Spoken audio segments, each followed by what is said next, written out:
Here are some top keyboard shortcuts in Peloton, or you call it.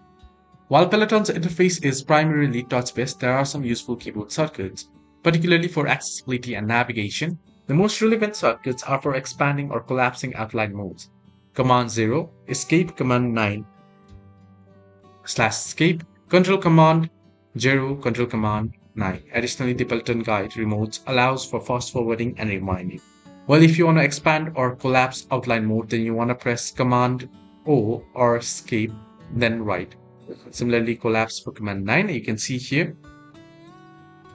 If you want to TalkBack, a screen reader, you want to hold the lower volume key for 3 seconds. If you want magnification, triple tap any area on the screen. If you want to increase font size, you can access settings to select from 4 font size options. So you can use right arrow button for fast forward, left arrow button for rewind. Hope this video helped. Do like and subscribe.